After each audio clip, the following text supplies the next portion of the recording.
care and protection they need right now. We cannot put an end to this type of animal cruelty without the generous support of the ASPCA. Torp here. That's why we need you today. We simply can't. The logistics behind what we're doing are so fucked up that I can't even see straight, and it kind of makes me mad sometimes, and I try to make sense of it. And then I try to share that when I'm making sense of it, it should make sense to you.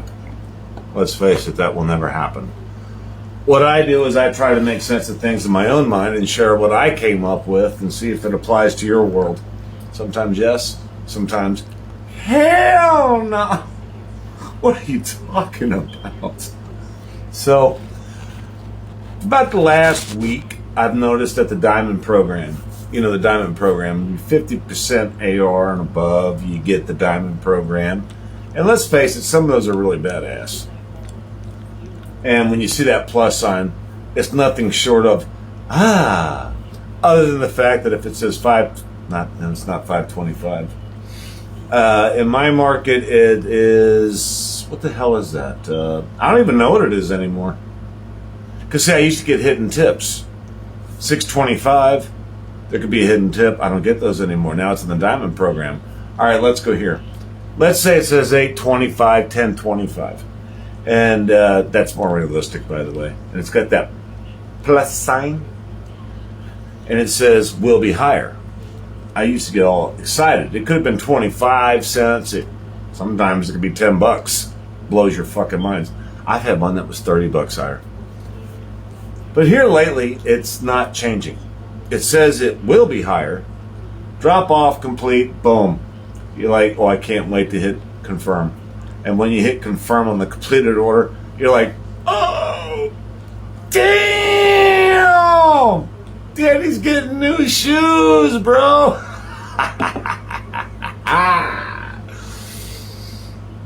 Not anymore. That no longer exists for me. I don't know what's going on. Is that a glitch? So logistics to me are becoming even more hard to understand. That's kind of one of the reasons that the charts don't work for me. A lot of people like to use charts or look at charts that other people make, and I'll be honest with you, at one point that made sense. Look at those charts, man. Look at how much you're making ratio to your payout to your mileage. Hey, raise the roof. No arguing that. That's good fucking math. That's good business sense. I mean, otherwise I would take fucking 10 miles for $2.25 and say, winner, winner, chicken stupid. So I've been rolling on the same page that you guys have and driving down the same streets with different names and different customers. But the outcome for all of us is pretty much the same. We have to go by the logistics of what we're offered. I watched a video from UDM. UDM is actually one of my favorite content creators. I said one of. My list has grown. It used to be around 5, then it grew to about 10. Now it's somewhere around 20 or 30. I don't keep count like that. I don't have any charts. But there's quite a few people here I got a lot of respect for and watch, and they make good goddamn sense. So,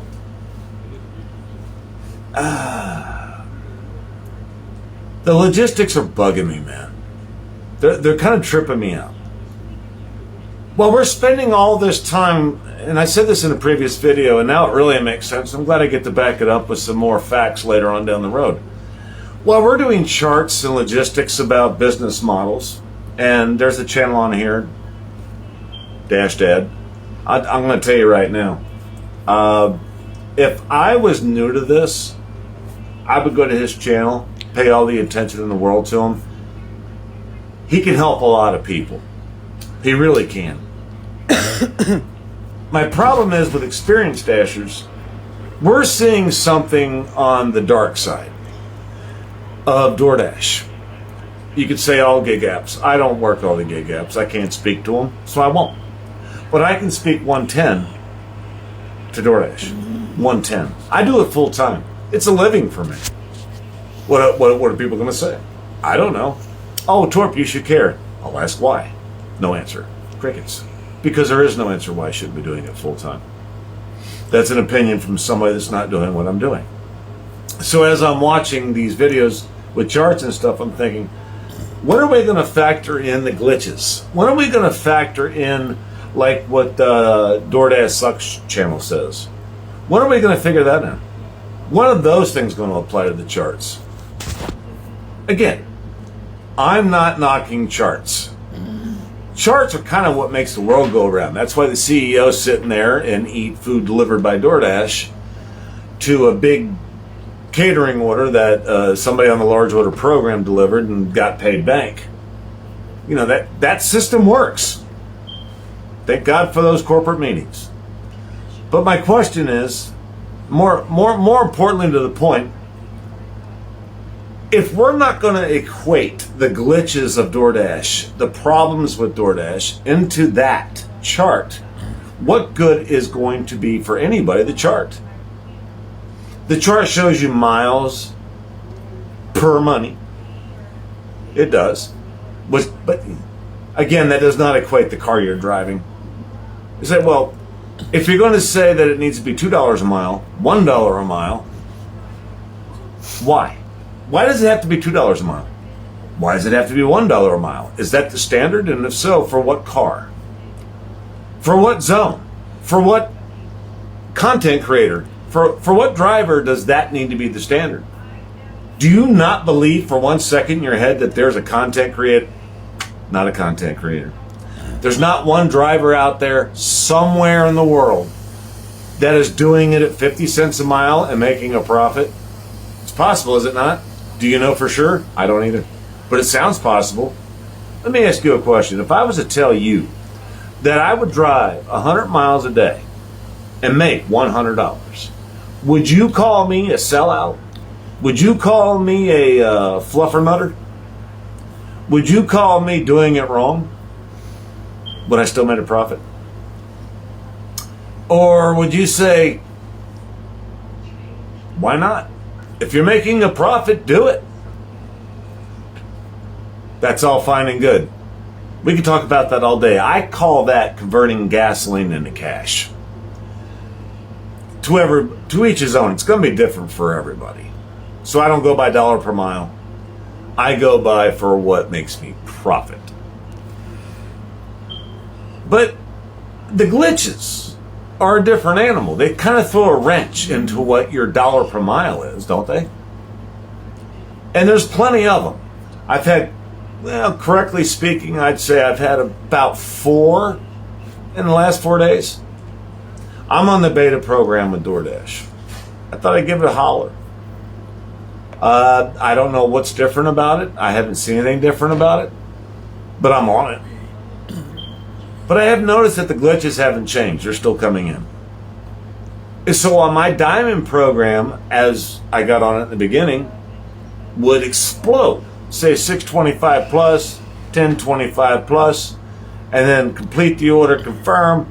Sure enough, it went up. Now it's not doing that. Should I call Dasher support? Should I call my governor? Should I change the regulations of the government to have a would-be OSHA? OSHA is something that W-2 workers have. It's part of the labor board. It keeps the workers safe. It keeps it regulated. It makes everybody on the same page. That way that you know that you cannot be treated unfairly. Your co-workers cannot be treated unfairly per the OSHA standard. We have to know what's in the chemicals. They have to be labeled. You have to wear a hard hat. You have to wear a harness when you're on a high lift. There's like even the drivers with the CDLs, they can only drive so fast. The cars are regulated. The GPS shows how fast they're going. They can get rid of for going over the speed limit. OSHA regulations. We don't have those. So while we don't have any regulations as independent contractors, and I keep those quotes up for a reason. I don't want that to be the argument because a lot of people want to argue about what we are.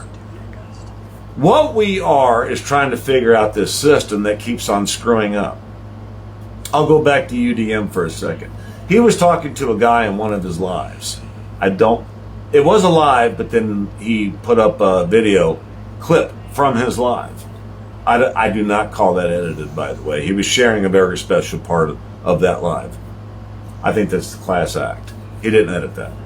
So as it was showing that, it's one of the first times I've watched him in about a month. And he was talking to this guy about something, and the guy was just complaining about DoorDash poorly. And UDM got cut off by this guy. His video's up there. I think it's his last one today. Might be a second last. You can go check it out. Makes no never mind to me. I'm just sharing something with you that makes sense in our world. So when he was talking to this guy, he was very clear about letting him talk, which sounded all too familiar to me. I'm like, I need a blunt right now to finish this one. So I fucking chopped the video right there, paused it, and I came back with it, and I was like, now this shit makes sense. I can't wait to hear the rest of this. It's like 4 or 5 minutes long. The guy's going on and on about how bad DoorDash is. You need to quit. You need to do something else. Sound just like Pedro. Complain, complain, complain, complain, complain. UDM's like, well, you know, it's your option to turn it on and off. Just turn it off if you don't like it. Nobody told you you had to be here. You can come back at a later date. You're not getting fired for not showing up for 30 days or 2 years. My words, not UDM's. But that's basically what he said to the guy. He's like, you know, I feel your frustration, but you can turn it off. You don't have to be here. You don't have that option on a W-2.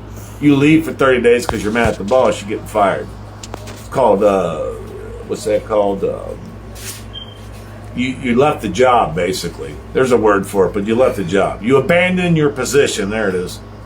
So you can abandon your position on DoorDash. They don't give a fuck. You can come back whenever you want. Cool your jets, roll your game, come back, try some other apps, come back, get a W-2, come back, get a part-time job at Papa John's, come back. They're not going to give you any penalty for it. So I'm like, why isn't anybody else picking up on this? It's because it's not talking about enough. DoorDash's glitches and the fact that you have the freedom to make choices give you every reason to shut that app off or bring it back on.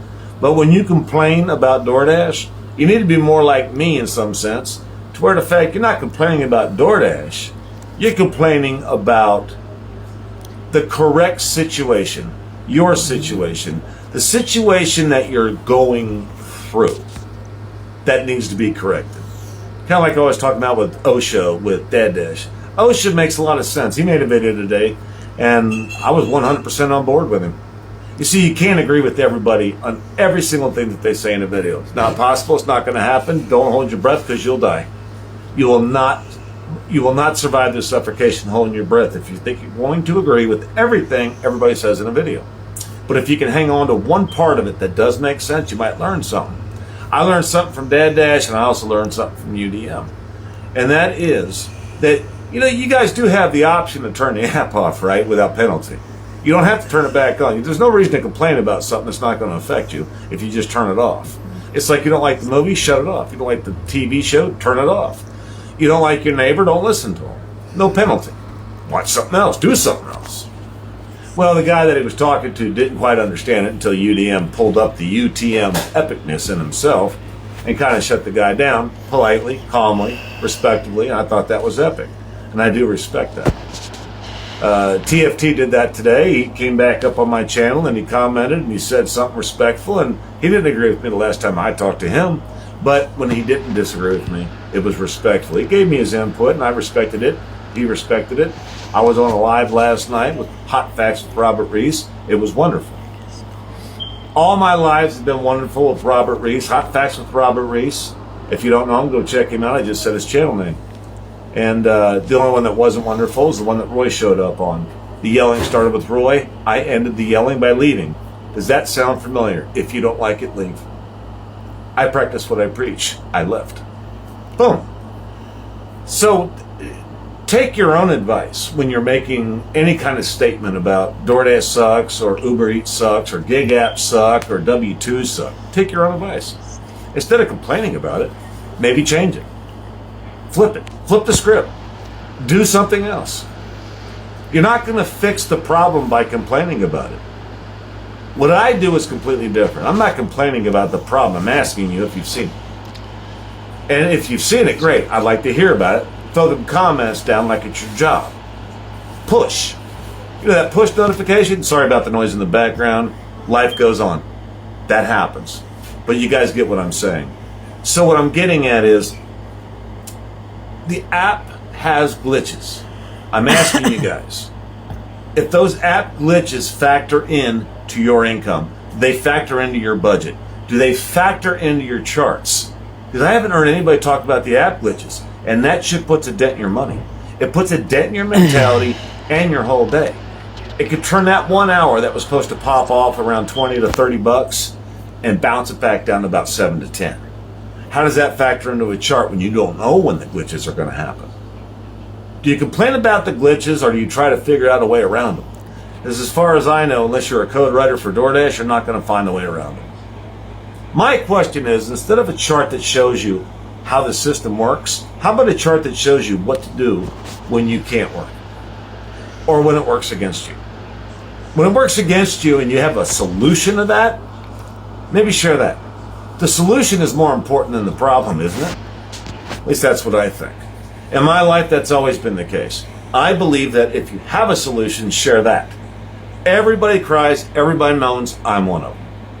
My crying and moaning is a little bit different than some, but that doesn't mean yours is wrong, and it just means that mine is making a poignant point about the solution, not the problem. We all know about the problem. So maybe somebody throw me a chart, some sort of a diagram.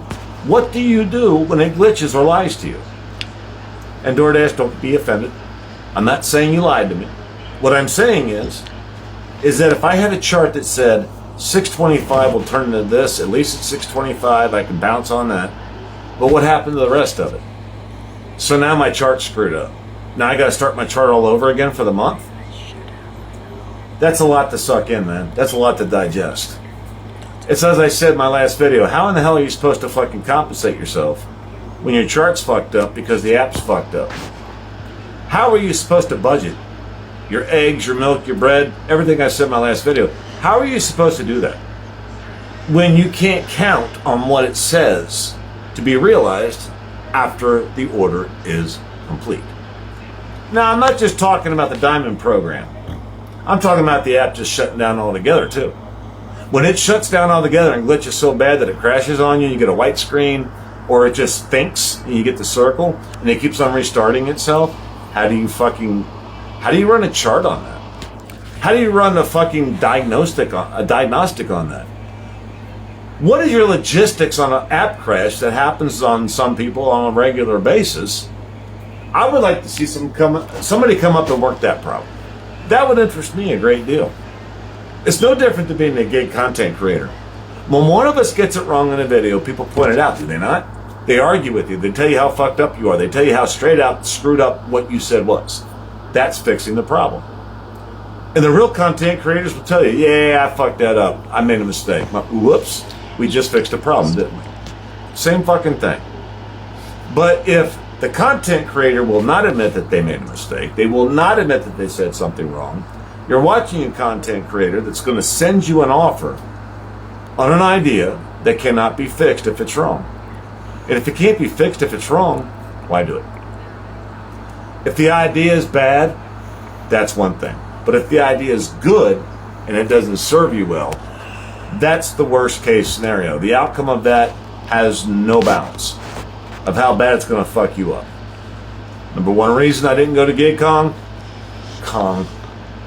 Number one reason GigCon did not impress me was because the message was wrong. It was a glitch. The content creators that went there, most of them, are all hype about how great things are or how bad things are. But a lot of them flat out lied to us and got paid to lie to us. They got paid to lie to us and then went to GigCon and looked like superstars. They look like real people with real issues and real life problems. Well, how about, wouldn't this be a nice world if they were to share that with us on their videos? Because I saw the most sincerest smiles coming out of the GigCon pictures. None of those smiles were in their videos. They were talking about how bad DoorDash was, how pissed off they were, how many times they got screwed over, how many times they manipulated, lied, and scammed other people to get paid on AdSense. And then they went to GigCon looking like little innocent puppies.